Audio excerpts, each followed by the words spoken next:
All right, welcome everybody to join our Is the 11-year US bull market finally coming to an end webinar. We'll start sharply at 8:30 later in another 1 minute's time.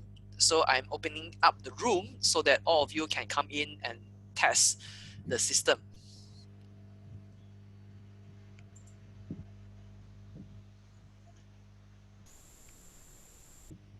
All right, hi everybody. If you can hear me and see my screen, please type yes, okay, in the chat group. Please type yes if you can hear me and see my screen. All right, cool. Wow, there's so many of you.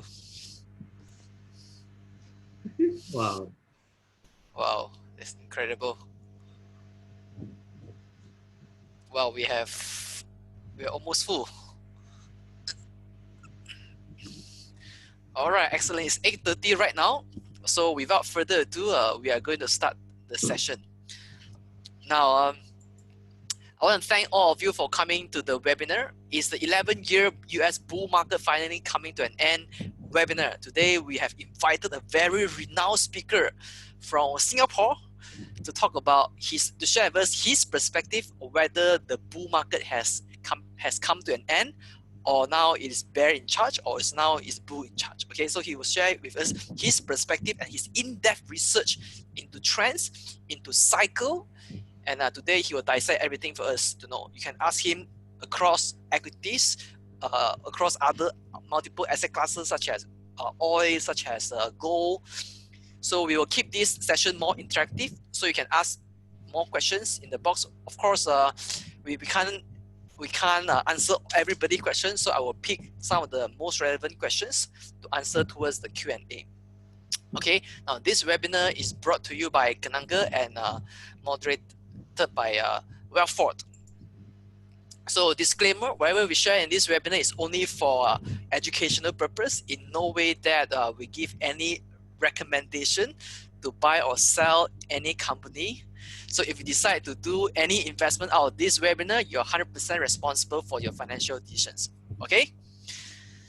So now, Kenanga has prepared a series of webinars for you in the whole year 2020. Now, this is the best time for you to tune in the webinar to learn, because now the market is getting very, very active and very volatile, and there could be opportunity in this volatile market.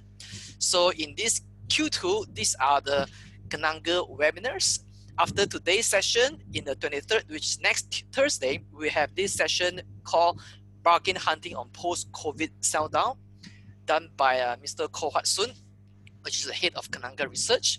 So he will share with us what are some of the industries or companies that are of bargain, that's of great value that you can participate in it. Okay. In May, we will talk about technical analysis, which is unleash the tactics of dissecting technical charts. So this is a session where the speaker, Derick Lee, will do all the Q&A. You can ask him any charts, he will dissect it for you there. And then in the June session, we will have the shine or miners. We will talk about the gold mining and silver mining industry. As you know, gold is now at $1,700 per ounce, which has hit multi-year high. So in this June session, we will talk about gold mining industry, whether it is still an opportunity for you to go in. Okay, with the quantitative easing being rolled out, unlimited quantitative easing, which is the scope is much bigger than QE1, QE2, QE3 in the past. So this is time where we will dissect for you whether the mining industry is a good opportunity for you to go in. So this is the Kentrade webinar in the Q2 in 2020. So stay tuned for more of these webinars organized by Kenanga. Now, allow me to introduce to you the speaker today. Now, he is none other than Derick Tan.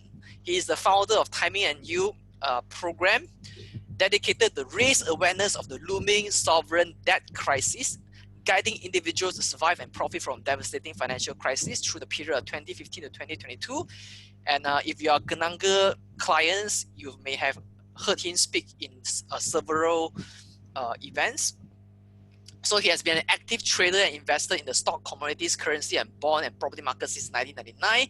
Apart from FA and TA, he's also a practitioner of the relatively unknown but amazingly accurate cycle analysis to improve the probability of winning in different investment asset classes. He has also developed this RRI, Timing and URI Index, which is probably the first of its kind in the world that combines cycle, CA, TA, and FA to give you a more holistic risk to reward assessment. Okay, he's also the 2019 World Excellence Leader awarded by a prestigious Zhoukan. Okay, so without further ado, let us hear from our speaker today whether what he thinks about the market outlook. Is it still bull in charge or is it bear in charge? Okay, over to you, Derick. Okay, thank you, Shane, for inviting me, as well as thank you, Kananga, for inviting me to be here to share with you. And probably a lot of you guys are Kananga clients, and some of you guys who are not. So I'm very excited to be here. Tonight, I'll be sharing a lot of very interesting data that I found out. And I hope this probably 1.5 to 2 hour session will be fruitful to you guys. All right. So now, probably let me just go to my slides. Yeah, you need to share your screen. Yes. Okay, all right.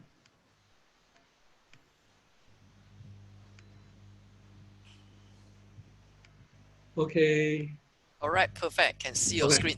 All right, good. So just let me continue. So the topic for tonight is actually, is the 11-year US bull market finally coming to an end? It's a question that I've been getting almost every day from anyone who meet me or somehow in Facebook or all the social media. They will start asking me this question. So, and this is what I'm going to address tonight. All right. So, but before I begin, I would just like to, because Kananga actually invited a lot of speakers to share with all their clients. So each of their speakers have their own definition of time frame. So for me, probably let me just share you guys my definition of my time frame so that you guys will have a better understanding. All right. So for me, anything less than 1 month, it could be 1 day or even 15 minutes or even 1 week. Anything less than 1 month is considered as short term.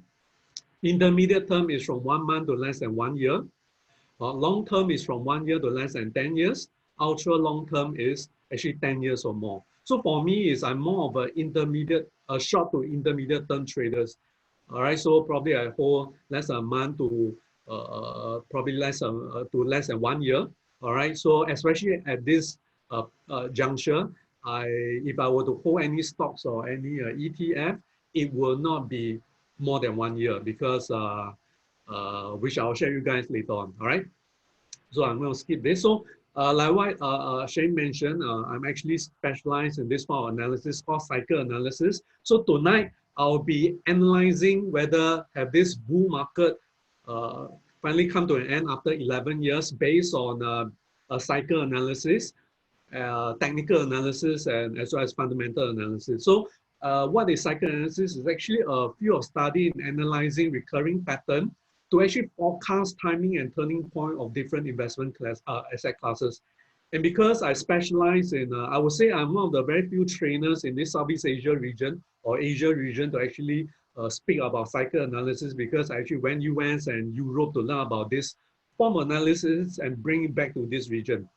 And because of this cycle analysis, actually in September 2016, I forecasted that Dow Jones is going to hit 30,000 about 4 years ago. All right. So if we look at the chart of Dow Jones, around September 2016, if you look at the circle over here, it was around 18,000. So it actually went all the way up until almost 30,000. In fact, it reached the highest was 29,568 on the 12th of February. All right, so it actually went up 64%. Also, nearly hit the 30,000, and 64%. Whoever has followed me, because I've been giving talk in Kananga, whoever have been followed me, you should be laughing to your bank. All right. So after that, we actually have a turning point at so-called Dow Jones came down. All right, very drastically. This is what I call a waterfall plunge.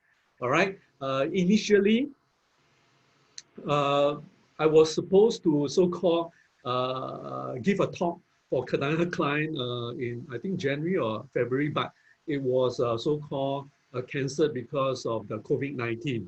So in fact, during end of last year and January this year, I actually forward my timing and you members as well as some of the public talks that hey, there will be a turning point. Actually, we managed to escape this downturn. All right, so we are as of a down zone, it hit support around this 18,000 and it bounced up.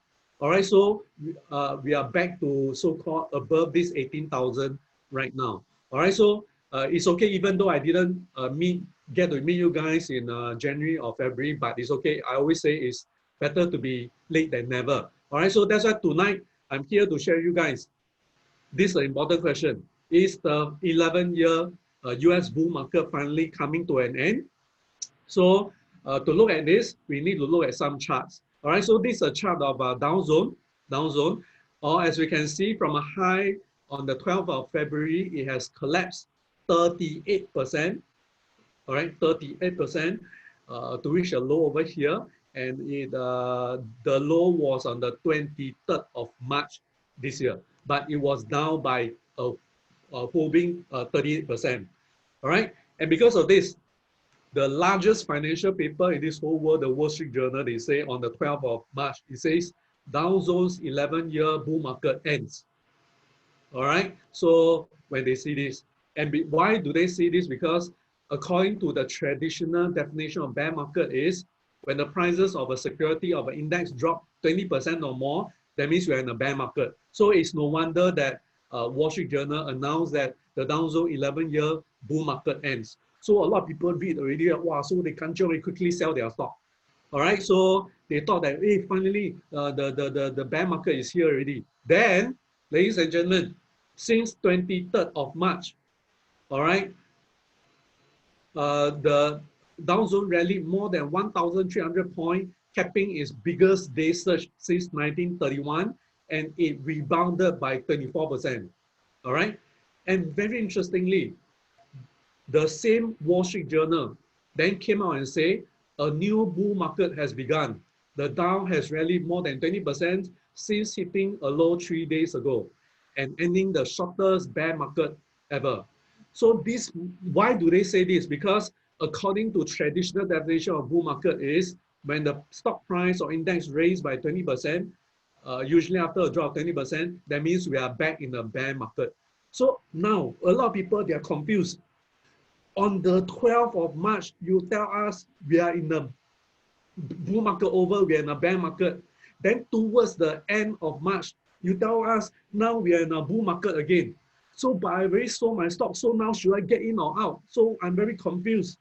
All right, so that's why now, that's why tonight I'm here to answer this question. Is really the US stock market after 11 years finally coming to an end? And my answer is a big no. No. From the plunge until now, I have always maintained my view. We are not in a bear market yet. This is, I know it's very different from a lot of analysts, a lot of economists out there. Why? Because they base on the traditional definition of anything drop 20%, then bear market. Ladies and gentlemen, I just want to say this. If it's so easy, anything drop 20% is a bear market, then don't need analysts already, don't need people like us. $1 drop to 80 cents, 20%, even a small 3-year-old kid press a calculator also can say it's a bear market. But financial market, it does not act this way.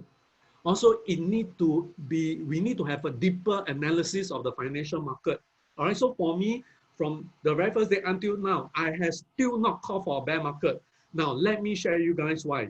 Why? Because for me, a bear market is what? First, you need to satisfy 2 criteria. The first criteria is, yes, there need to be a 20% decline from peak to trough. That means from a high to a low, we need to drop at least 20%.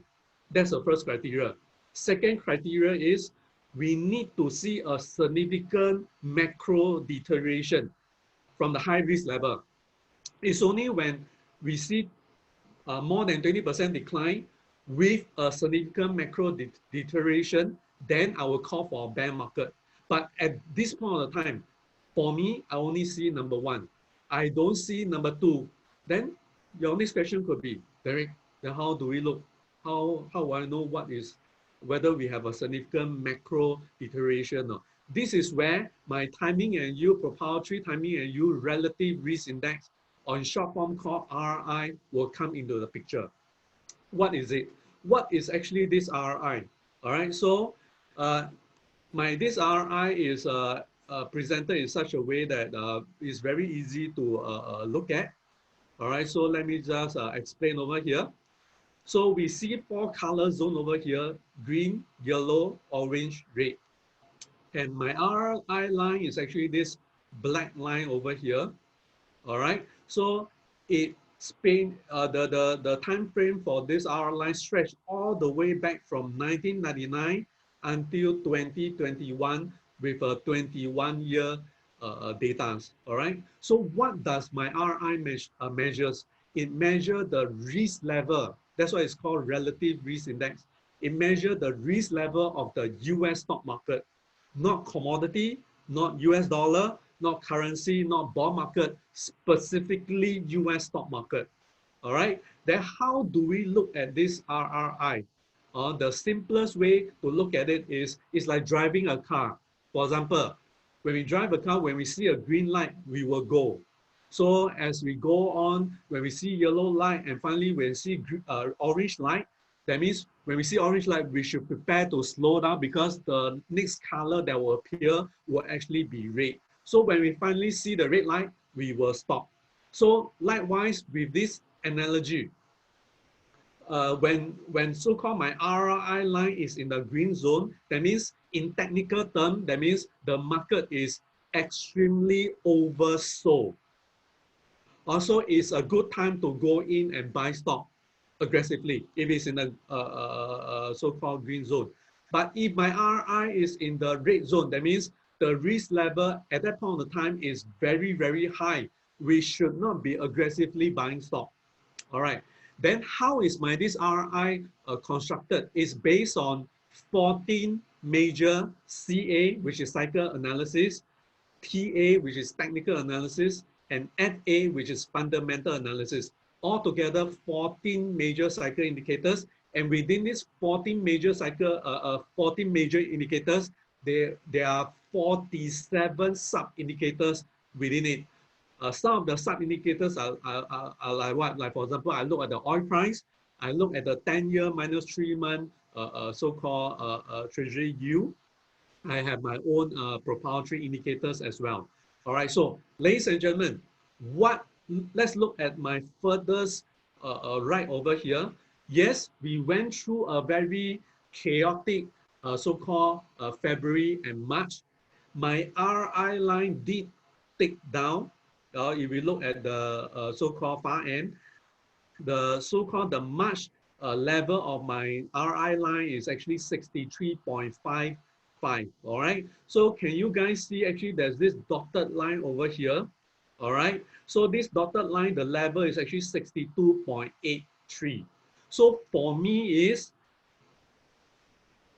is only after my RI line break below this blue dotted line of 62.83, like what we see in this is year 2008. This is year 2000. Year 2000 was a Nasdaq bubble. Then we followed by the so-called the 911. 2008, of course, was the financial crisis. So it's only after I see there's a meltdown of my RI breaking below this so-called this dotted line. This may mean that later on we may see my RI melting down like 208 or so-called year 2000. Then I will then call for a bear market. But as of now, I can only see number one, 20% decline from the peak to trough. I have not seen the number two yet. All right, so to give you guys a better perspective against the S&P 500, we can see that this is year 2008. Yes, S&P did so-called plunge 20%. Then after that, it continued to go down. Meanwhile, my RI also melt down as well. All right. So that was what happened in 2008. Let's look at year 2000 and 2001. Same thing. The Nasdaq bubble 91 caused the S&P to collapse, and my RI also collapsed. So as of now, this RI line at this point of time has not broken this blue so-called dotted line. So I'm not expecting it to so-called plunge down yet. All right. So it may happen later, but as of now, it's not yet. That's why I've not called for a bear market. If you guys remember, towards end of 2018, the last quarter, we also had about a 20% correction. All right. But can you see my RI was holding strong? So that's why towards the end of 2018, the last quarter of 2018, after 20% correction, wow, a lot of analysts, so-called broking house reminds, a lot of them call for bear market. I say, no, it's not a bear market because my RI has not collapsed yet. This time round, I still maintain my view. We are not in the bear market yet. Why? Because my RI line is still holding strong. Yes, coming close, but have not broken yet. So that's why, because of this, ladies and gentlemen, yes, first criteria has been satisfied, but second criteria of the significant macro deterioration has not been satisfied. That's why I have not called for a bear market. And that's why, to me, this 11-year bull market in the US stock market, to me, is not over yet. All right. So now I want to show you guys one of the, I mentioned there are 47 so-called sub-indicators within my RI. One of the indicators I actually look at is actually the oil indicator, which is very important because this time around, we also not only have the COVID-19 crisis, pandemic, we also have this oil crisis. All right. So I realized that for this oil indicator, if the oil price were to double in price within the 12-month period, if you have stayed out of the stock market, you risk missing only 4% gain during the next 18 months. If you bought stock instead, you will most likely lose 27% during the next 18 months. On the other hand, when the oil price were to drop over a 12-month period, maximum average decline in the stock was 1% during the next 18 months. Meanwhile, the average maximum gain in stock was 30% during the next 18 months. So very simply, what it's trying to say is this: when the oil price within 12 months, it double, that means more than 100%. If a person were into a stock market, like for example, S&P 500, for the next 18 months, based on historical data, he will have lost 27% compared to a 4% gain. All right, so in other words, increase in the oil price within the 12-month period is something negative for the US stock market. If we go right to the bottom, within 12 months, if the oil price were to so-called reduce in price within 12 months, the chances of the stock market to go up for the next 18 months is 30% compared to 1% loss. All right. So that's why, ladies and gentlemen, as of now, what we saw was oil price collapse all the way down to almost 19. Now we are back to 19. I mean, we reached about 19. It rebounded to about $28. Now we are back down to 19. After finally the OPEC so-called members agree to cut so-called the global oil supply by 9.7 million barrels per day. All right, so this drop in the oil price, ladies and gentlemen, all right, if you look through, let me show you guys the chart. This is a chart of oil from 1 year period. So from last year, April, until right now, April, we can see the oil price has dropped. So ladies and gentlemen, so this is actually something positive for the stock market. All right, I know there are a lot of negative news out there. So many people die from COVID-19. We are going to recession, all these things. But ladies and gentlemen, you cannot just look at all these headlines and you got scared and you are out of the market. Because in terms of oil indicator, it is actually positive for the stock market for the next so-called 18 months. But this is just one of the indicator. Very interestingly, let me just show you guys how important this oil indicator is. Can you look at 208, 207, 208? Oil price, okay, this black line is actually WTI oil. This red line is actually S&P 500. We can see between 07, 08, oil price has so-called from 60 went up to highest 147. It doubled, right? So that's why you see for the next about a year, the S&P drop. All right. So same thing. Can you see over here the oil price drop within a year? The oil price have dropped. Likewise, for the next 18 months, the S&P has went up. Also, this is one of the indicator, all indicator that goes into my RI, and that's why because of this plus a lot of other indicators, yes, technical indicators looks weak, but there are fundamental indicators like probably an oil price or my other indicators. They are holding my RI still strong. That's why at this point of time, I'm not calling for a bear market yet. Then let's look at the technical part. So, ladies and gentlemen, this is the so-called, this black line here is actually the United States total return. That means it includes all the stock inside the US equity market. And this red line here is actually the 4-year moving average. We can see it stretched all the way back from 1920 until right now. We can see that it's only when this United States stocks total return break below the so-called 4-year moving average, then we'll have a nasty bear market like the 1929 Black Monday. This was during the 1970s so-called bear market. And down here, it was the so-called the year 2000 Nasdaq bubble. Here was the 2008 global financial crisis. Ladies and gentlemen, as of now, this United States stocks total return has touched this 4-year so-called moving average, and it has bounced up. So technically, this 4-year moving average has supported this so-called US stocks. So it's only later on, once we see this break below this 4-year, then we should get worried. But at this point of time, this 4-year moving average is holding strong right now. All right. From another technical aspect is this. This is between June 10 and October 11. You see we have a trough and another trough here. This trough, this trough to this trough, it took about 65 weeks. After that, this for S&P, it continued to go up until it hit a trough and another trough. So interestingly, is for another 68 weeks before it continued to go up. This was after so-called Donald Trump was elected as a US president. And this time around, from the 2018 low until the current March 23rd low, interestingly, is again 65 weeks. So it seems to be coinciding with 65 to 68 weeks. So that's why based on this so-called, this is something very interesting based on the research that I did. So we probably may have seen the low on the 23rd of March over here. All right, so this is from the technical aspect. Then from the fundamental aspect is this, Federal Reserve has been cutting interest rate to 0.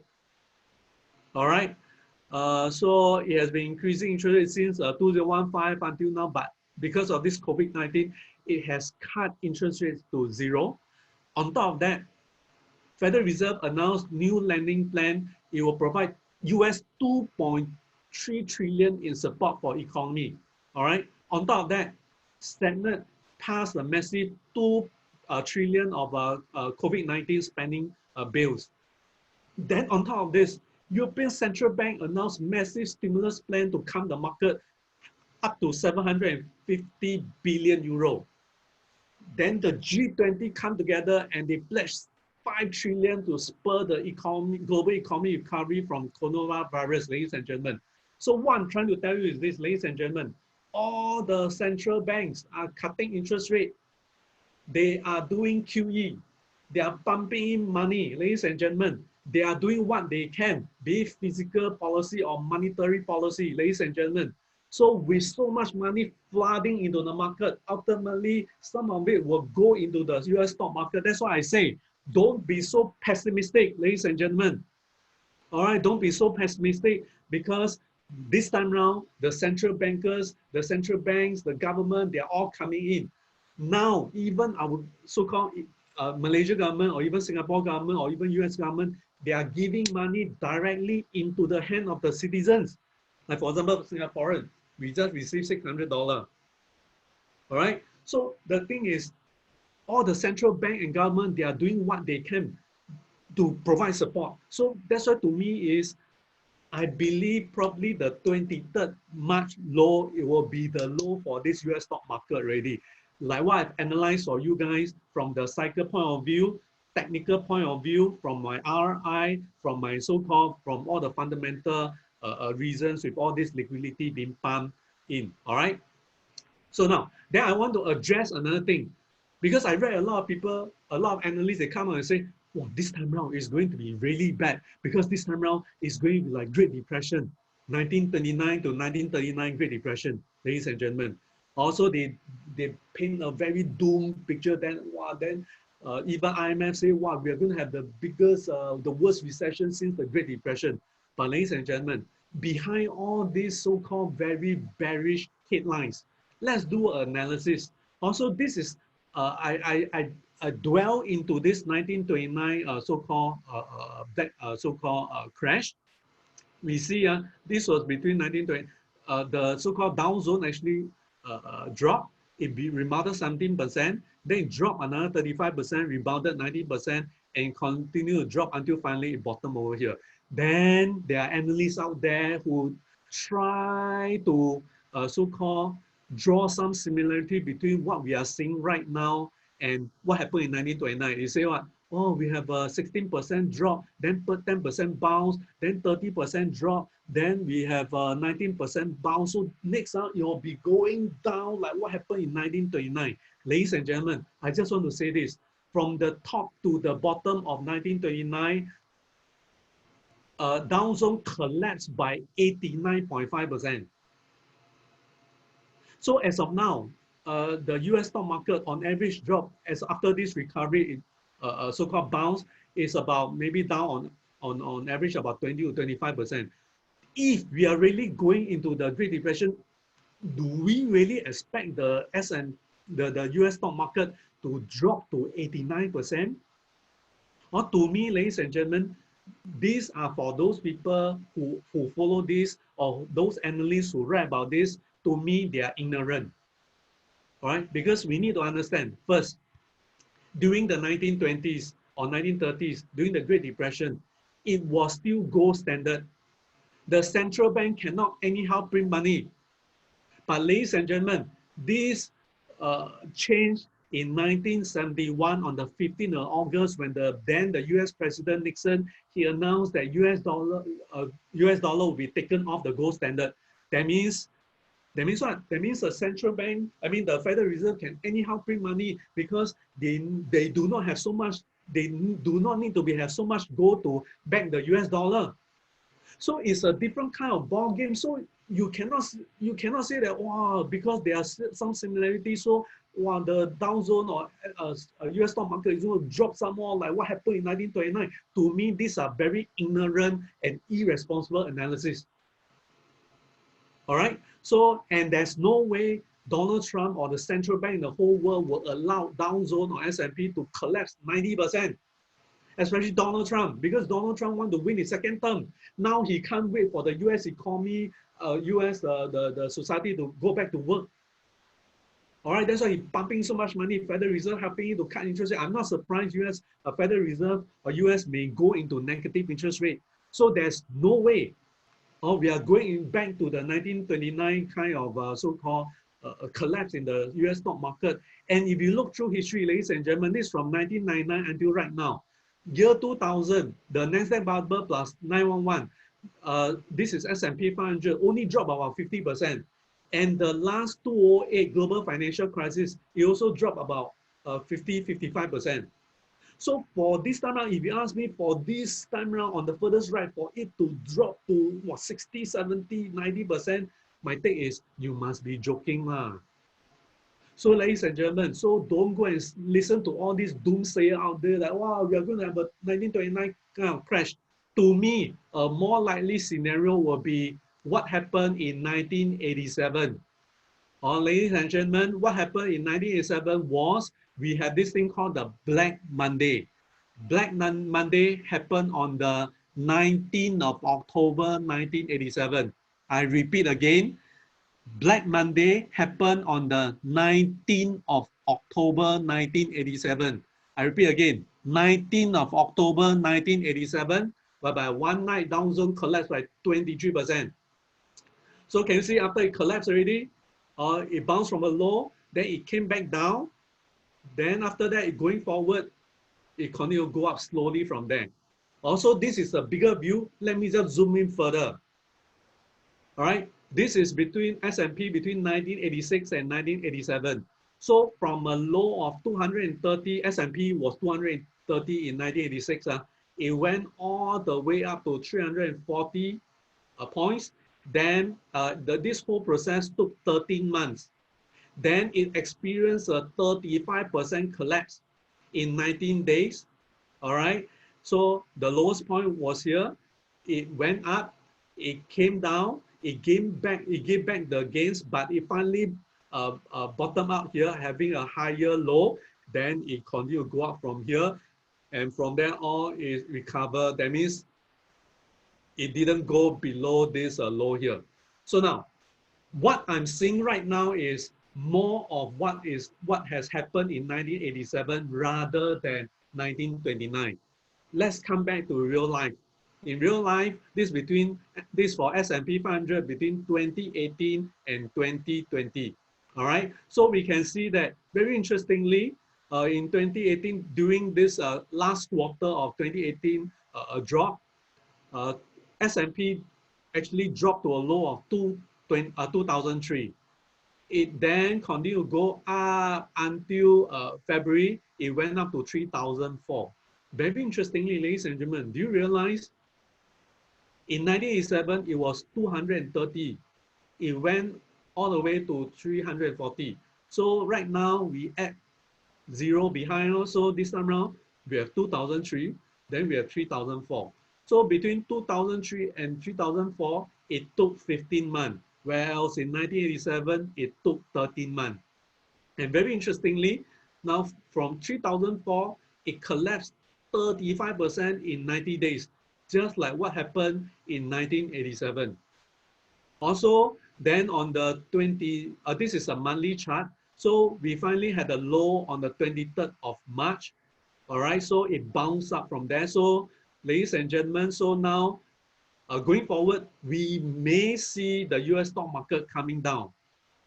But to me, based on whatever analysis I've done, I don't think that this 23rd of March low over here will be broken. In fact, I think that this should probably be the final low we have seen. Or we may come down, and retest this low, but for us to continue to break even lower, going down to 50%, 60%, or even 90%, like what happened in 1929, I do not think is likely. Please understand that this current so-called drop is because of the COVID-19. To me, COVID-19 is more of a health crisis. All right. So now we look across, we look at where COVID-19 comes from. And it seems to be first announced from China, the Wuhan of the Hubei province in China. But look at, ladies and gentlemen, look at China right now.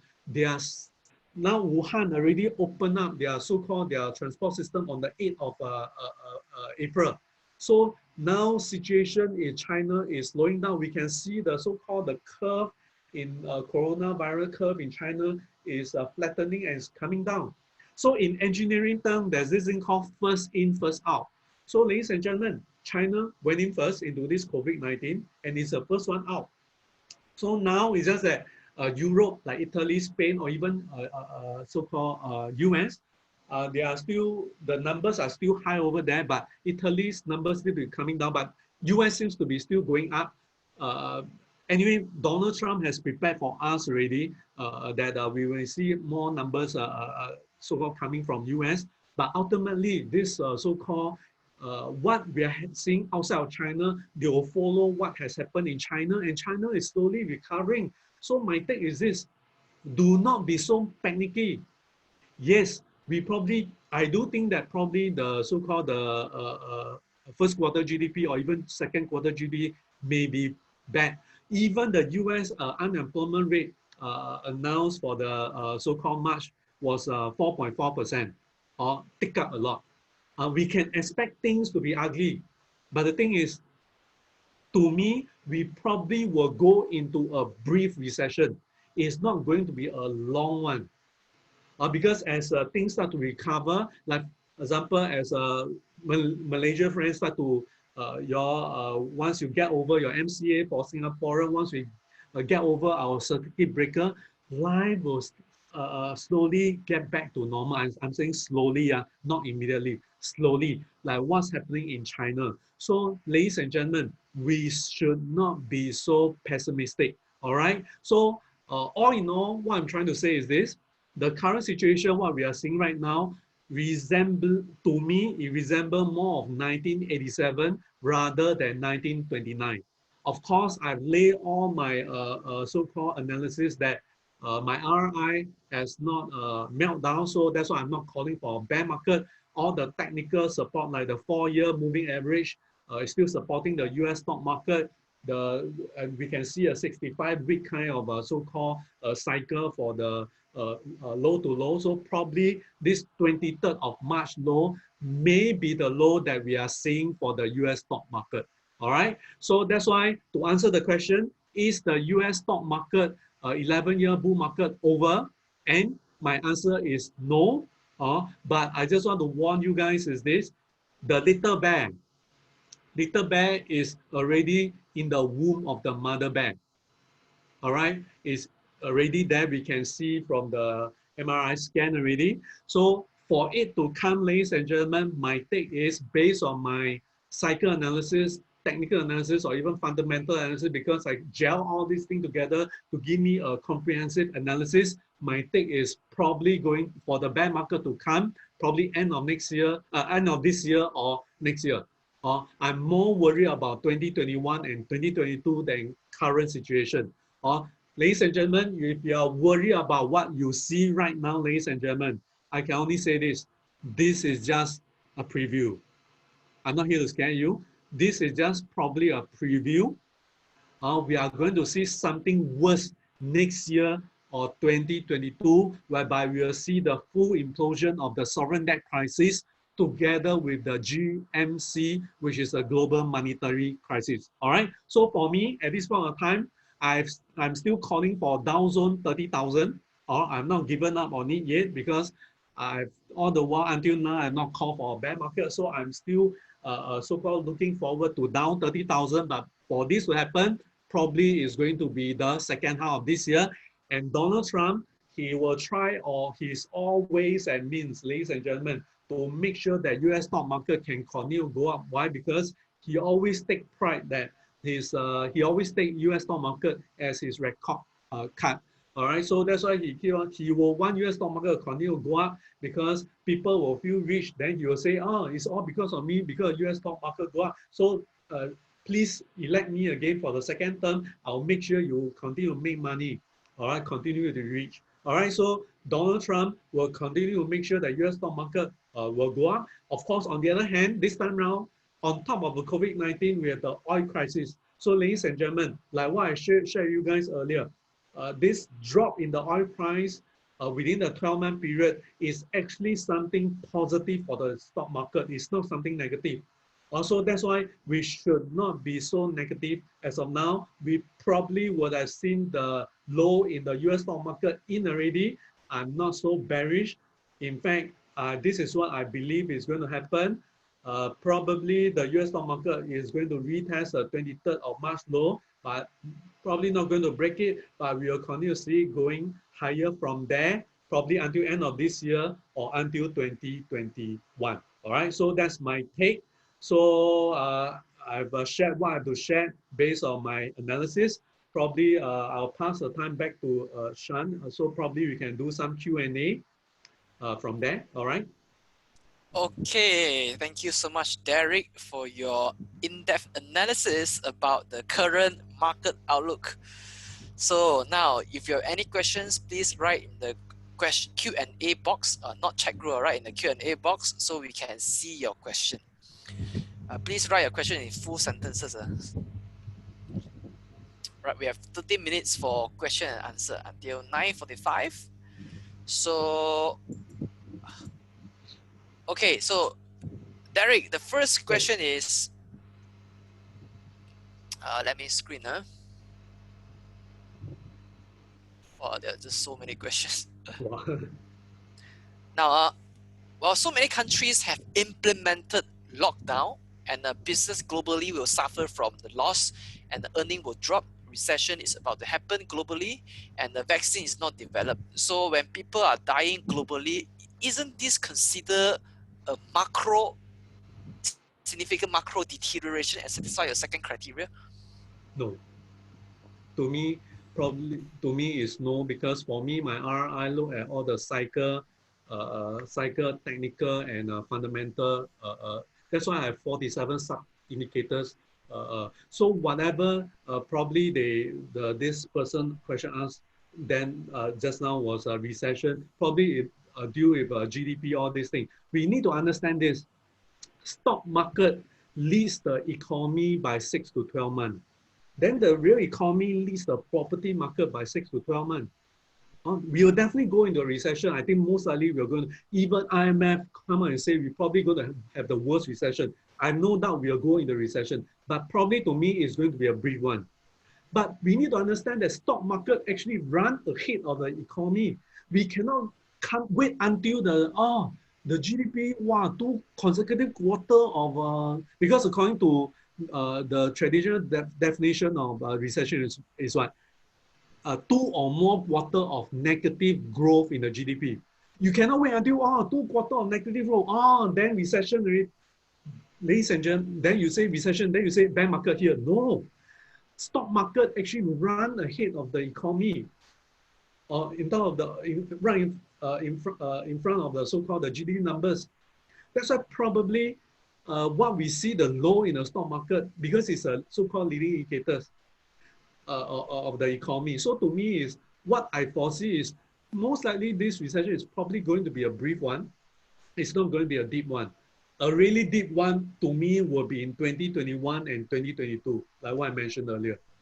All right, so to me, what has happened right now is not a macro, so-called significant macro deterioration, because it is not shown in my RI. So that's why it's not. That's why I'm not calling for a bear market. All right, back to you, Sean. Okay, in relations to the RRI index that you developed, there are questions like your line just now was showing until January 2020. So now that half of the April is passed, so is your chart up to date? No, wait. What line? Your RRI line. Yeah, No, it's this shown is until, only the index. This latest is March. My number for March, not January. okay, this is March, not January, Yeah. okay. Because like for now it's April, so how my this R line is generated is based on the closing price of a lot of indicators on the last trading day of March. So April we'll see March, then in May we'll see April RI. So this is actually the number for March. All right, it's not January. All right, so it's for March. Yes. Okay, okay, cool. So the next question is, in this kind of scenario, what industry should we invest in? Okay, my take is this.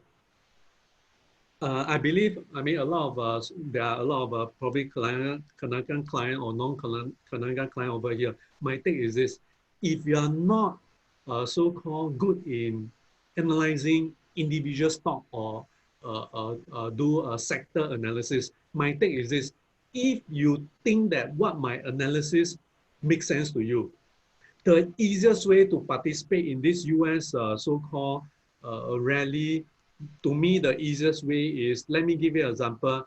Let me just go to my slides, my so-called, just to show you guys a chart. The easiest way,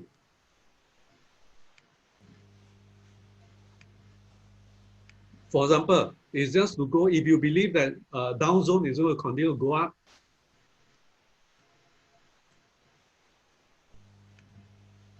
there's an ETF The full name is actually called, anyway, Sean, we can see the stock chart, right?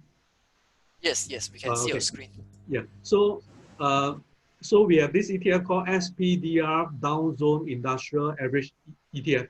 The symbol is DIA. So if you believe that the Dow Zone is going to continue to go up, because then probably you can look into so-called buying into this DIA, because this DIA actually track the so-called the direction and trend of the index of the DIA. And very simply, if you want to buy this DIA, you don't need to go anywhere else. You just go into Kenanga platform, because this DIA is available in Kenanga. So you buy into it, then you can actually track the so-called the DIA. Then if you are interested in, let's say, the Nasdaq, so there's an ETF called QQQ. The full name is actually called Invesco QQQ Trust Nasdaq. This actually track the Nasdaq 100 index.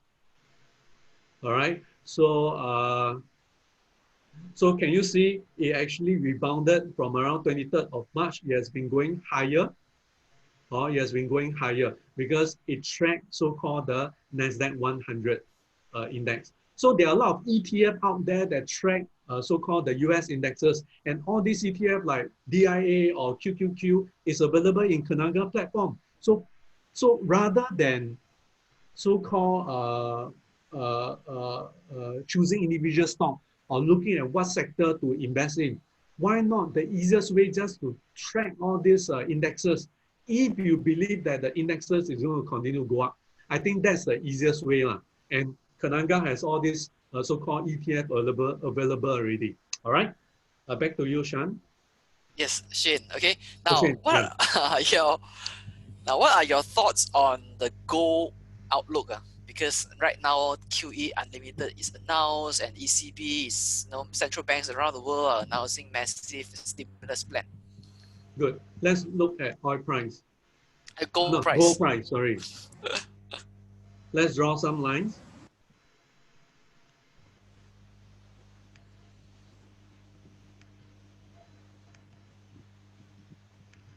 So we have 1,007 resistance over here. All right.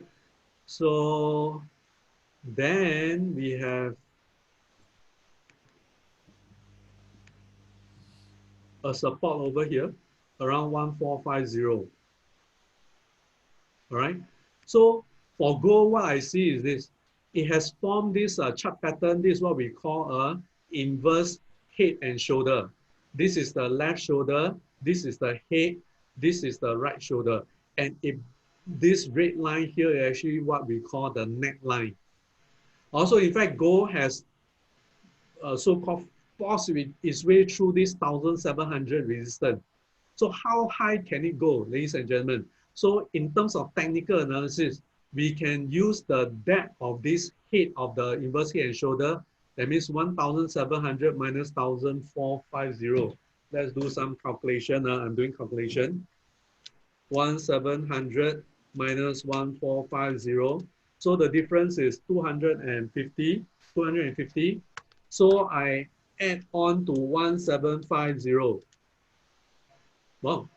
So we may be heading towards probably 2,000 if this bullish momentum can continue. What I'm trying to say is this: based on this so-called inverse head and shoulder, the price objective of this so-called gold price may head to around 2,000, which happens to be so-called a full number, and that probably is likely because the highest for gold price was 1,921 in September 2011.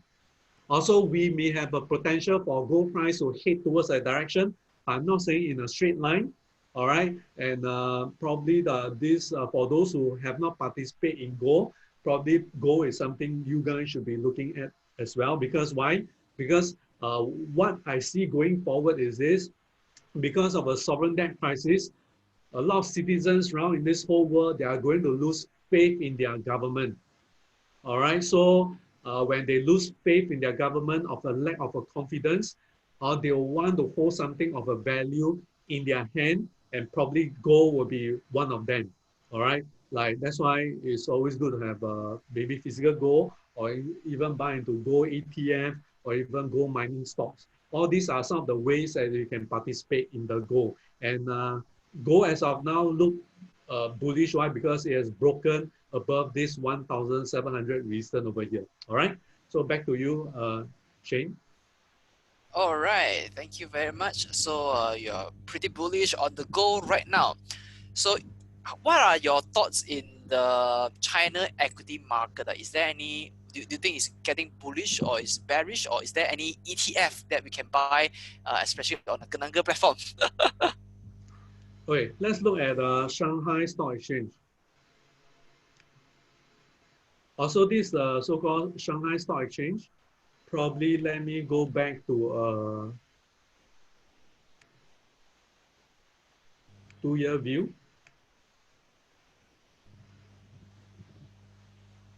Okay, so this Shanghai Stock Exchange in 2019, it actually went up. You guys remember for the whole of 2019, then it came down because of the trade war.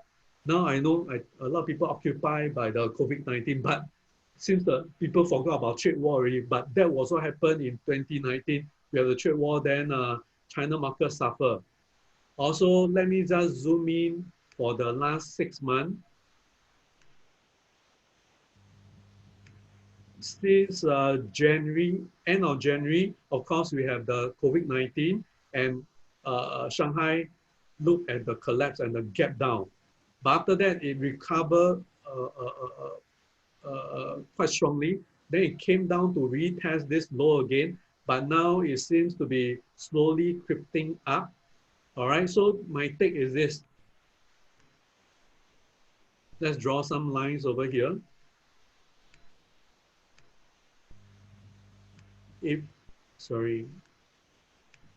Let's draw a resistance line over here. So if Shanghai Stock Exchange can break above this 2825 resistance, as we can see, if let's say you can break above it, all right, it continue to go up and you can clear above this blue line here, which is a 50-day moving average. This red line here is a 200-day moving average. If you can continue to go higher, let me draw another line.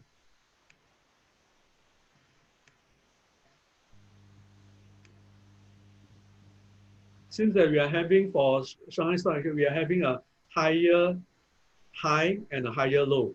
Once it can break this resistance over here, it go higher, and we can break this blue 50-day moving average and this red 200-day moving average, we should see China market continue to go up from there. Because like what I say, China is the first in, first out of this COVID-19. So this actually will give us a gauge where so-called the global stock market will be. If going forward, the China's Shanghai Stock Exchange will come down, break below this low and go even lower, then we need to be worried. But as of now is China seems to be a leading indicator for the whole world. So probably let's see whether it can break above this resistance and you can go higher.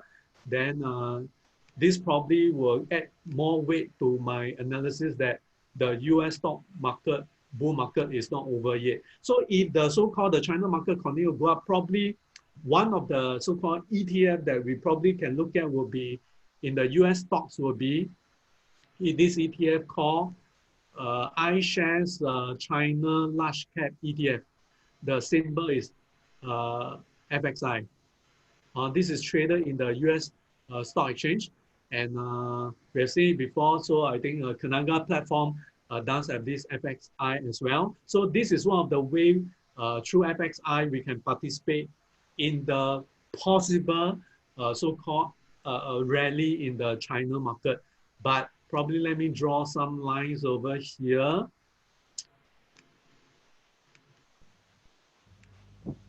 So it has been going up as well. So probably we need it to break this resistance over here, which is around 39 0.01, about that, around $39. Once it can break this 39, it will be breaking the 50-day moving average.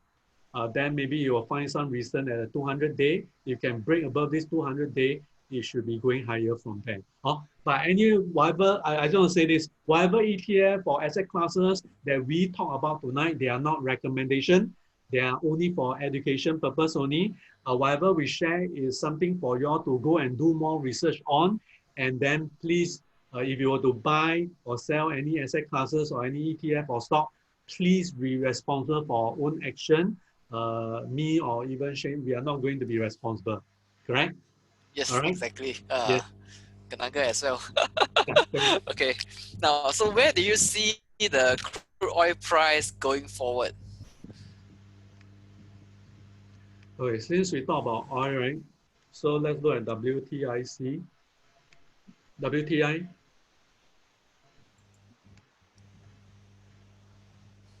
Okay, for this, I probably need to draw some lines. I need to go all the way back to the 1980s.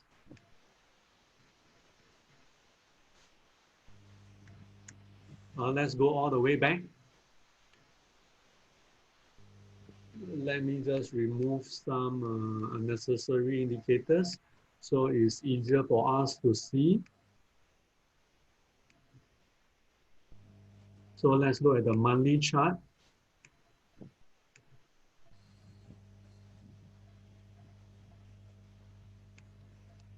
Let me draw some lines.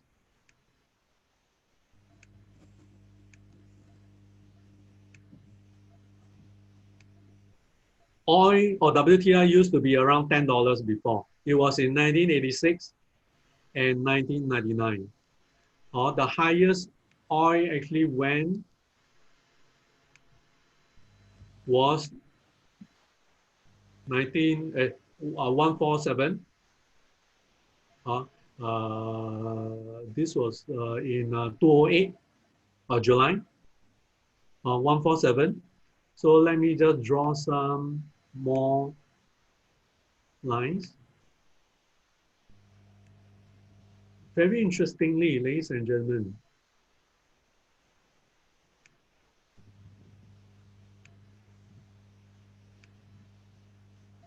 let's draw a channel line opposite, parallel to this red line. Very interestingly, we can see here, then let me draw another line over here. Also, ladies and gentlemen, it seems that this is based on the bigger so-called longer-term view since 1980s until right now. It seems that we have quite a strong support around the $19 to $20 mark. I'm talking about WTI. All right, very strong support around 19 to 20. So this is based on technical analysis. Then on the other hand, the high here, if you all look at my so-called cursor, the high here was around 76. In the so-called commodity trading world, there's this rule from the high, when it dropped 50%, that will be a good support level. And from there, if you can drop another 50%, that will be a very, very, very strong support. So the high here was around 76. All right. So 50% will be 38. So 38, another 50% will be 19. So that's why we are seeing a very strong support around 19 to 20 over here. So probably we should see oil price hovering between probably 19, 20 around this price range. That should be a major support based on what I see. All right. If it does go down and break this 19 and go all the way down to $10, ladies and gentlemen, like I always been telling my Timing and You members or even my client, I say, if it really drop back to the 1986 and the 1999 $10, or I'm going to sell my house, sell my car, sell my whatever, I'm going to buy oil at $10. If that happens, but I don't know whether it happened, but I doubt so because I do see a very strong support at 19 and 20. But if it does really drop to 10, probably that will be the opportunity of our lifetime because oil will never drop to zero. Please take note that this recent oil crisis was because of the so-called oil price war between Saudi and Russia. Saudi's so-called cost of production is around $10. Shale producer, the cost of production is 30. That's why Donald Trump so kanchong. So he quickly go and arrange meeting between Putin and the Saudi Arabia prince. Why? Because a lot of his shale producers are dying already because their cost of production is $30. Also, that's why finally, so-called last week, we had OPEC come together and say, okay, we'll cut the oil production by 9.7 million per barrel per day. Also, market did went up. I mean, the oil price did went up, but now it's coming back down to test 19 again. So at this point, I do see 19 as a good support. Probably we'll hover around there before slowly going up. But if it goes up, the highest probably you'll go this time round within the short to intermediate term. If it does go up, should be around $40. All right. So that's my view for oil. All right. All right. There are several questions in regards to your RRI. There are questions like, is it a leading indicator or lagging indicator? What are the composition of the indicators? Is it majority TA based or is it majority FA based? Would you want to tell us more about that? My RRI is made up of 40% CA, 30% TA, 30% FA. I won't say it's a lagging indicator. To me, it's a comprehensive indicator because it combines both leading and more leading indicators and lagging indicators. So some of the indicators, like for example, leading indicators will be the ECRI, WLI, which is the weekly leading indicator of ECRI. That is a leading indicator. Or even then within it, I still have my DT7 buy-sell ratio. That is also a leading indicator. I also have my timing and yield, so-called the business cycle indicator, also a leading indicator. So I won't say my RI is a lagging indicator. I won't say that. I would say it has more leading indicator than lagging indicator, and I would say that is a comprehensive indicator by combining CATA with FA, rather than just looking at CA point of view or only TA point of view or FA point of view, because I merged these three forms of analysis together to give us a more comprehensive, wholesome look of the so-called risk level of the US stock market. So this is my answer, yes. All right, so hope that addressed some of the questions here. Now we have talked about gold, we talked about oil, we talked about US, China market. Can you comment on our Malaysian market? Malaysia market is... Yeah. Is it suitable to invest now? If I have cash, can I go in now? These are some of the questions. I cannot answer this kind of question. Probably you can answer, I cannot. But this kind of answer, you guys should look for professionals like who? Professionals like the so-called reminders and dealers from Kenanga. Also, they have the knowledge and they are licensed to guide you guys to give you a better perspective. All right. Probably let's look at KLCI.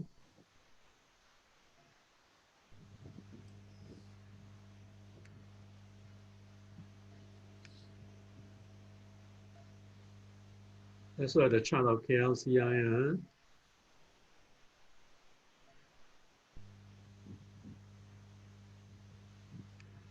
Okay, so this is KLCI. Let me put to candlestick. Candlestick.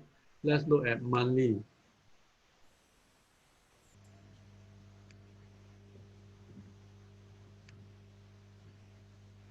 So this is a monthly chart of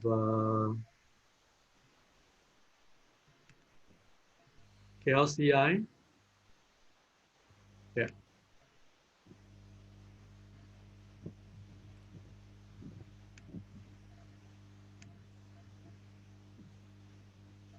Probably let me draw some lines.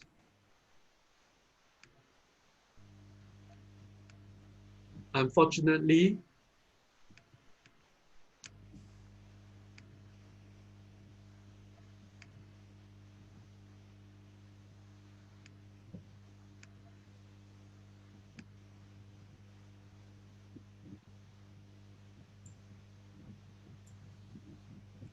wait, let me,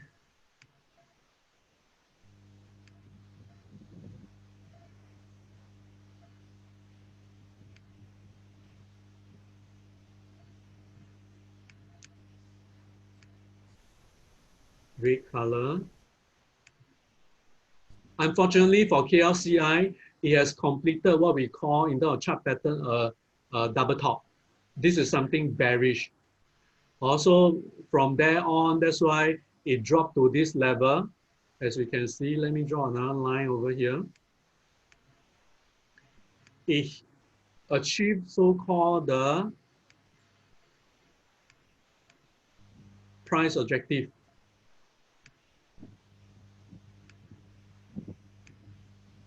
Now, how do we calculate this price objective? You take the depth of this so-called double top, you project down from so-called the break, so-called breakdown over here. That's why somehow KLCI has reached to this level.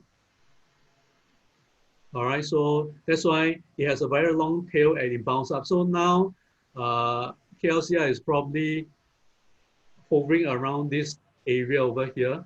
So this is a monthly chart. So my take is this, probably if the US stock market can rally from going forward, rally up, this probably should rub some bullishness into so-called the KLCI. But I do see that uh, I hope I can say more positive things.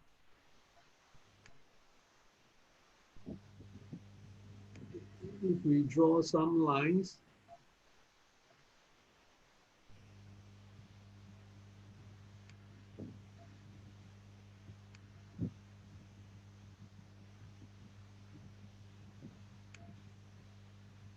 let me turn this into a red line. Red.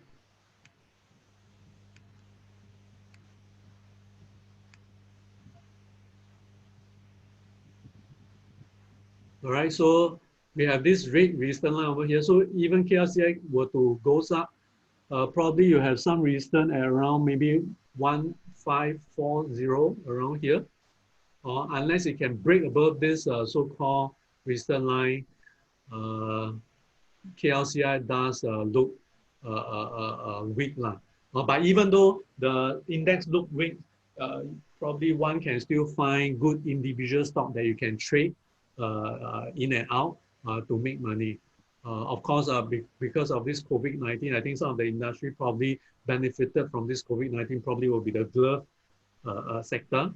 All right, but my take is this, if you ask me, looking across, because for me, I know, even though I'm a Singaporean, I not only look at Singapore market or Malaysia market or Indonesia market or Thailand market, or I look at global market because I understand that all markets are interconnected. Be it stock market, bond market, currency market, or commodity market, is all interconnected. Also, when you, like for me, when I understand all this market, they are all interlinked together. One market will affect another market. So if you ask me, ladies and gentlemen, understand capital flow, and I believe with all the action by the central banks, more money as a result will move into US stock market and it will move into US dollar. That's why for the next few years, I do see US dollar really very strongly. And unfortunately, probably for ringgit or even rupiah, probably will weaken. Also, my take is this: if you have a chance, my take is this, and you think that my analysis makes sense to you, probably you should look at U.S. market or even look at the U.S. Index ETF and participate in it. All right, if you cannot find anything good to trade in Malaysia market, for example, probably you should look at U.S. Market or even the U.S. indexes. All right, and I think there's a ETF in Bursa that track the FANG stocks. It's an index, or you all can check it out as well. All right, FANG stock has been doing quite well. For example, Amazon, Netflix, you're doing quite well. So this FANG ETF, I think is available in the Bursa. You all can take a look at it. So probably US market is, or the US indexes is something that you all should look at. And Kenanga as the platform for all these ETF that probably you all can use Kenanga to participate in the US market. And another reason why to participate in the US market, why? Because I do see that the US dollar is going to strengthen. After you make money from the US market, you convert your profit back to ringgit. Because of strengthening of the US dollar, you can actually make another currency gain. So it's a double so-called, you can Double whammy. make money both ways, two ways, I would say. All right.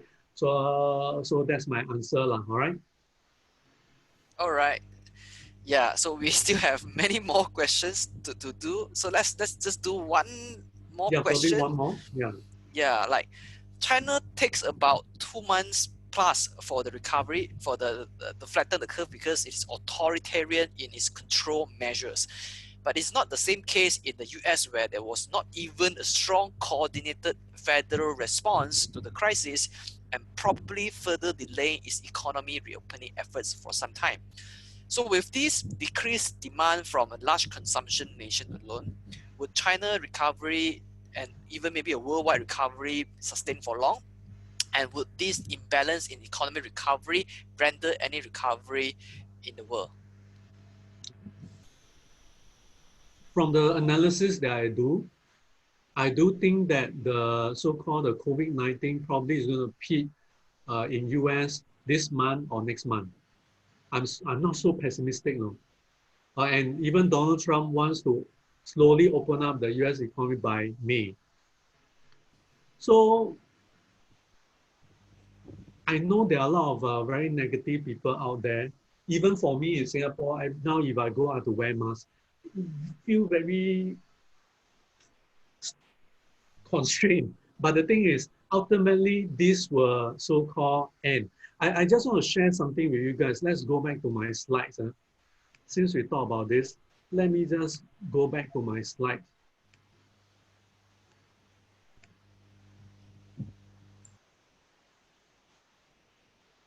Wait, let me go back to my slides.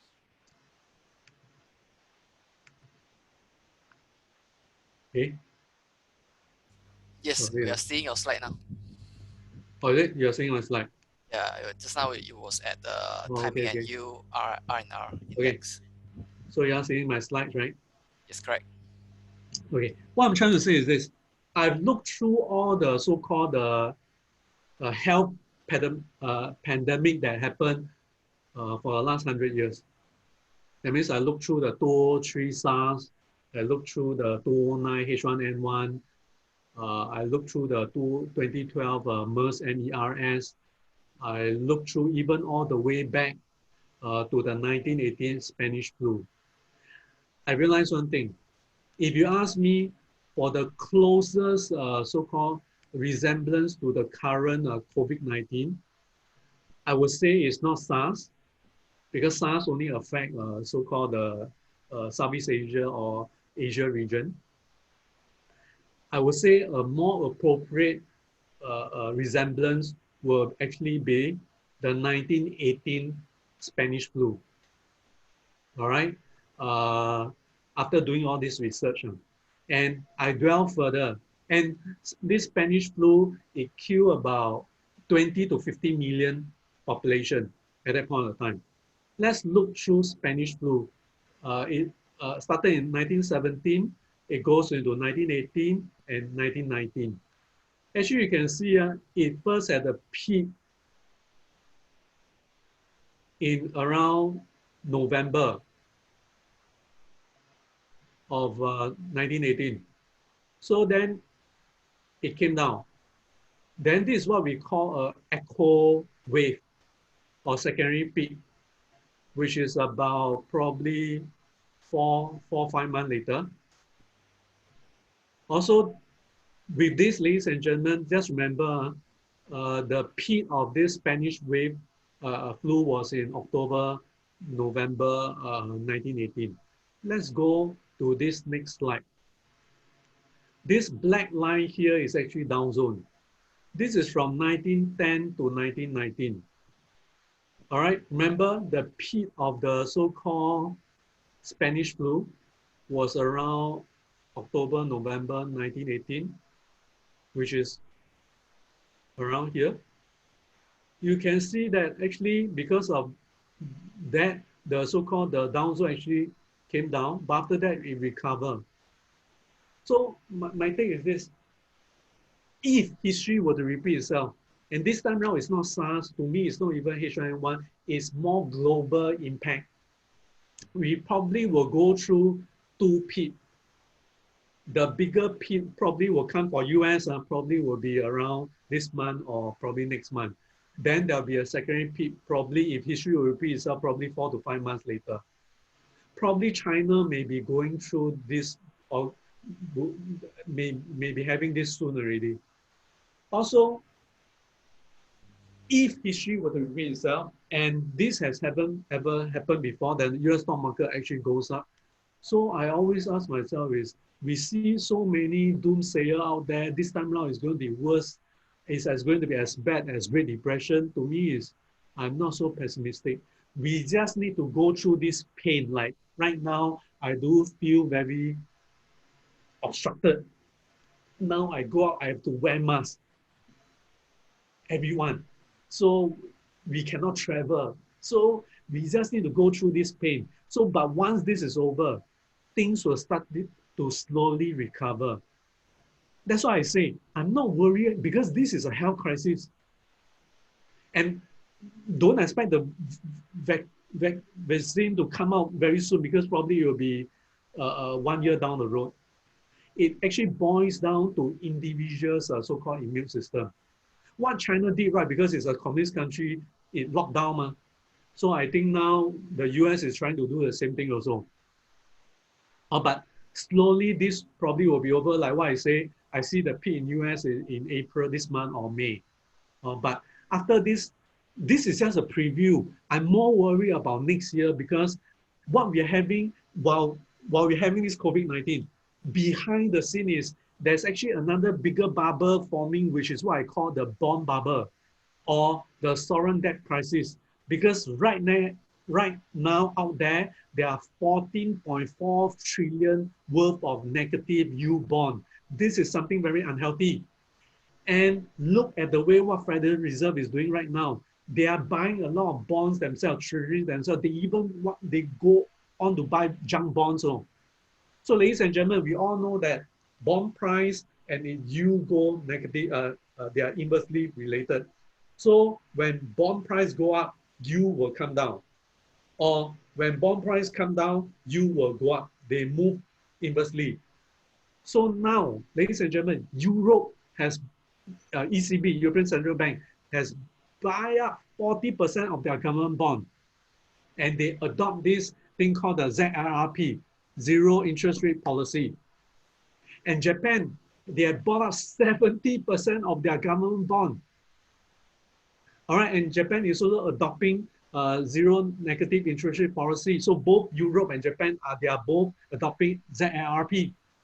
And from what we see Federal Reserve is doing, they are buying all these bonds.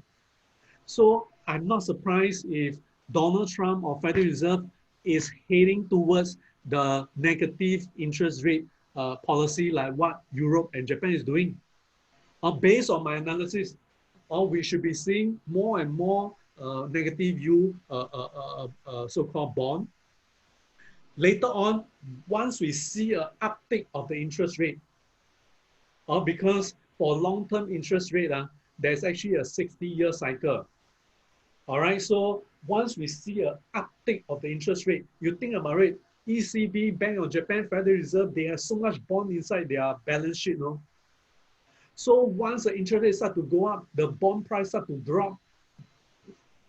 You think about it, so many bonds inside their portfolio, the prices is dropping. Ladies and gentlemen, ECB, Bank of Japan, they are trapped. Later on will be Federal Reserve. They'll all be trapped because they'll see their portfolio, the so-called bond prices keep on dropping. Their portfolio will suffer very badly. This is what I call the sovereign debt crisis. And I believe it is growing bigger and bigger and bigger. I foresee that it's going to explode either next year or 2022. And next year or 2022, we are probably going to see a global monetary crisis. That's why I say for next few years, US dollar is going to rally very strongly. All right. Then finally, what will happen will be like the 1985 Plaza Accord. We may have to artificial devalue US dollar. Also, as of now, I'm not so worried actually. Once we clear this health crisis, things will start to recover. And Donald Trump will want the US stock market to recover and go higher so that he'll have a higher chance of winning his second term, which at this point of time, I do see him so-called winning his second term. All right, but I'm more worried about next year and 2022, whereby I see there's a sovereign debt crisis imploding together with the global monetary crisis. That's why I say, if you are worried about what you see right now, you ain't see anything yet, because what we see is only a preview. Next year and 2022 is really the big one, ladies and gentlemen. But before we go into the big one, hopefully we can ride this bull market in the US stock market first. All right, so that's my take. Yeah. All right. So, Derick, I understand that you have some gift for the audience today, right? Oh yeah, correct. So I think first of all is I prepared some ebooks. So for those who join us tonight, you can actually go to this link to download my free ebook. So probably you can also share in the chat, right? Yeah. Yeah. So y'all can look at the chat and I'll download this free ebook. All right. It will let you guys have a feel of probably what's going to come next until 2022. All right. Like what I say, we ain't seen anything yet. More worrisome is actually next year and 2022. Now is just a preview, ladies and gentlemen. Now is just what I call a black swan event, which is COVID-19. It's a black swan event, and we should be really worried about next year and 2022. All right. So I think you guys can download my free book. On top of that, because for me, I have my own Timing and You community. Actually, every Sunday night, I actually do a market weekly update with my Timing and You community every Sunday night. So especially for tonight's so-called participant, I will ask a question. Whoever can answer correctly or the fastest to answer correctly in the probably in the chat I will give 7 free slots to attend my this Sunday's weekly market update, whereby I will go into even more in-depth compared to what we do tonight. I will go into more in-depth. We'll look at charts to decide the trading action for next week. Tonight I'll give out 7 slots. So I will ask a question. So the question will be, when is the actual day for Black Monday? Remember, let's look at the slides. I mentioned about Black Monday, right? 1987, right? I mentioned certain date and month, right? I repeated 3 times just now. Also, give us the day and month and year, the first 7. To answer correctly, you guys will win a slot in my this Sunday's weekly market update. It's only meant for my Timing and You members, but especially for tonight, I'll offer 7. And for public to attend, normally they have to pay USD $28 to attend this session. But tonight I'm offering 7 of them.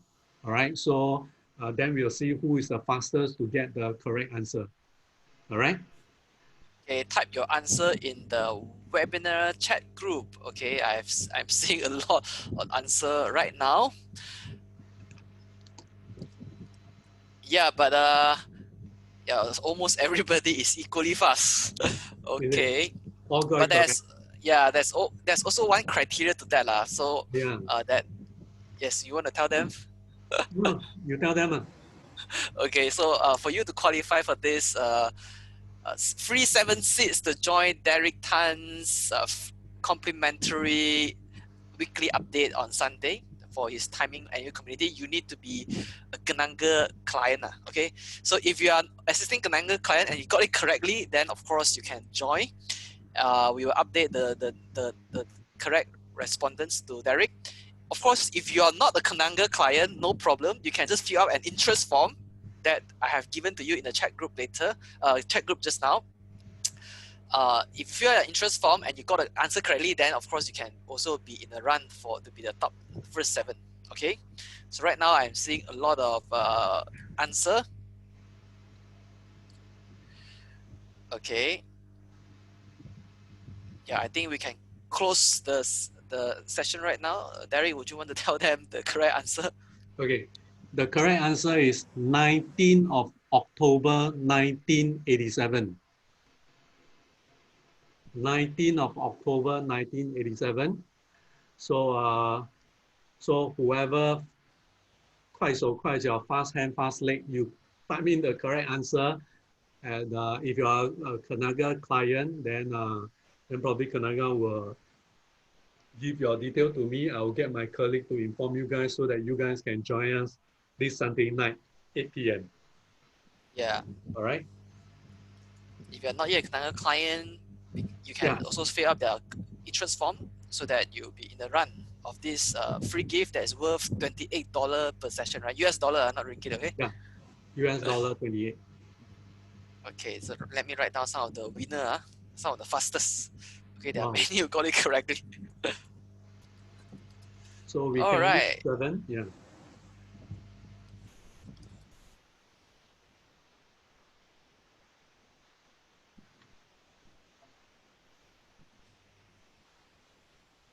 Okay, so if you find this webinar useful, kindly share this in the Facebook group. Of course, some of you here are tuning in on the Facebook. So if you find that this webinar is very useful, we will encourage you to share this webinar to Facebook groups that you belong to in share investing or in other relevant group with a similar interest, so that more people would know this great webinar is brought to you by Kenanga.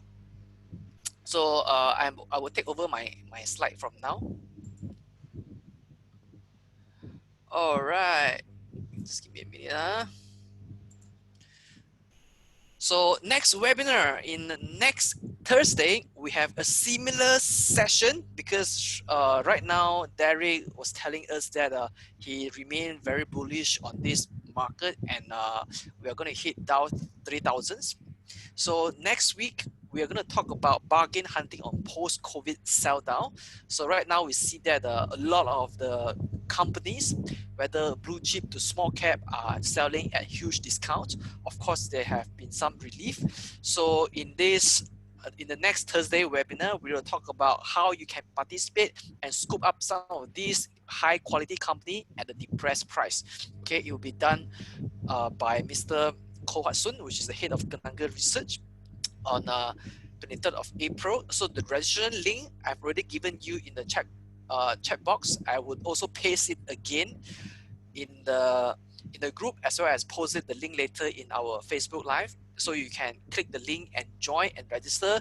As usual, it's only limited to the first 500 packs only. So like today, we have completely sold out. So you need to be hurried so you can join the live webinar. Of course, if you are not the first 500 to log in, then you will have to watch the Facebook Live. Okay.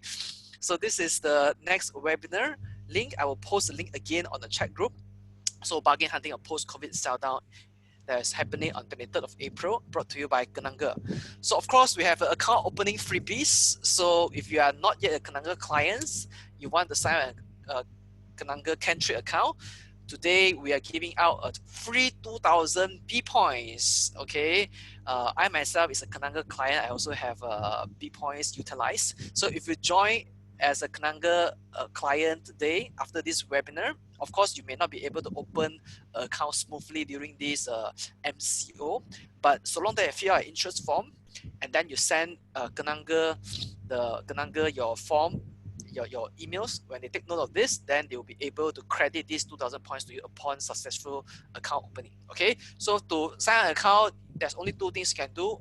One way is to go to this link and fill in the online form, which I've already put in the chat box. The other way is to email the Kenanga team at ebis.kentrade@kenanga.com.my.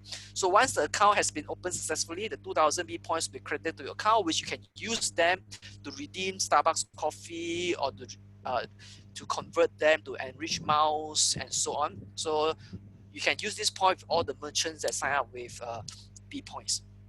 All right, so this is the account bonus. So you can go to kentrade.com.my/open-account-form, or you can email Kenanga team at ebis.kentrade@kenanga.com.my to open a trading account with Kenanga.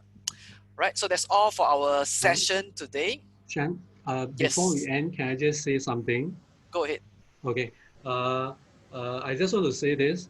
Ladies and gentlemen, for me, I believe that for US stock market, the low probably is in on the 23rd of March. So, but going forward, we probably will see, let me go back to my slides. I just want to make sure everyone get this. Can I just go back to my slides? Yes, go ahead.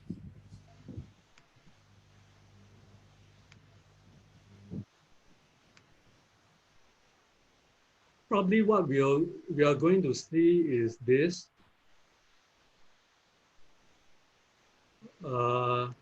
This is the 23rd of March low. Probably, this current, sorry. So this is a 23rd of March low. So we have a very strong bounce. So I don't rule out that we may come down.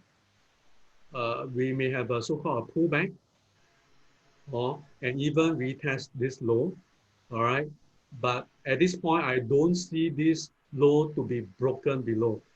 I do think that this is the low as of now. So unless something drastic happen, if not, I think that this low should be able to hold. And but going forward, this is probably what I think is going to happen. Probably come down, a pullback. Maybe you retest this low, but slowly, U.S. market is going to slowly going up. And Donald Trump will make sure that it happens. And if things get even worse, all the central bank, they are coordinated. They will do whatever they can, unlimited stimulus to make sure that this whole world can hold. So that's why I'm not so pessimistic as compared to a lot of doomsayer out there. All right. So I hope whatever I share tonight is beneficial to you guys. So if you guys feel that you want to keep in touch with me, probably you can add me in Facebook, Derick Tan. You just key in DERICK Derick Tan. You look for me, add me in Facebook. All right, so we can keep in touch. Of course, if you find my sharing valuable, so maybe you guys, when you do your feedback, can so-called request me to come back and share you guys again. All right, so with that, ladies and gentlemen, I'll end tonight's my sharing, and may the timing be with you guys. All right, be safe, take care. All right, and I'll see you guys hopefully very soon. I hope to go back Malaysia very soon, hopefully in May. All right, so thank you very much. Be safe, take care. Bye, everybody. Okay, thank you. Yeah, stay safe. Bye-bye. Shen Chu signing off.